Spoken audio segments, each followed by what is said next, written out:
Anna eut soudain honte de ses joues brûlantes et de tout ce monde qui la regardait. Elle mêla les cartes sur la table et s'enfuit de la pièce. Pendant qu'elle montait l'escalier en courant et plus tard, lorsqu'elle fut arrivée en haut et s'assit au piano, dans le salon, un grondement continua à lui parvenir du rez-de-chaussée. On eût dit le bruissement de la mer. Sans doute parlait-on d'elle et de Pimenov, et peut-être que, profitant de son absence, la punaise faisait des misères à Varvarouchka, sans plus se gêner du tout dans son langage. À tout l'étage ne brillait qu'une seule lampe dans le grand salon, et sa faible lumière passait par la porte dans le petit. Il n'était pas beaucoup plus de 9 heures.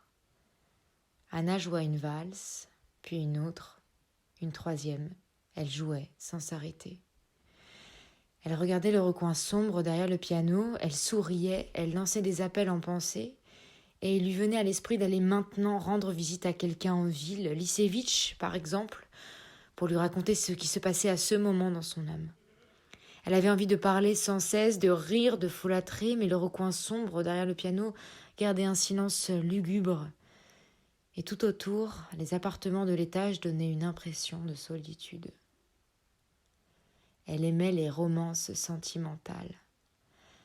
Mais sa voix était rustique, non travaillée, si bien qu'elle se contentait de jouer l'accompagnement et de chanter à peine avec son seul souffle.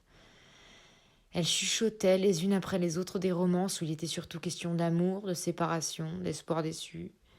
Et elle s'imaginait tendant les bras vers lui et lui disant d'un ton suppliant avec des larmes « Pimenov, libérez-moi de ce poids. »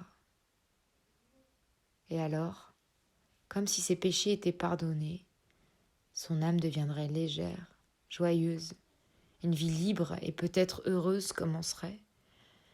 Dans l'angoisse de l'attente, elle se pencha sur le clavier et elle eut passionnément envie que ce changement dans sa vie s'opérât à l'instant, immédiatement.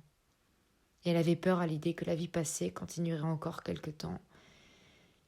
Puis elle joua à nouveau et chanta imperceptiblement dans le silence.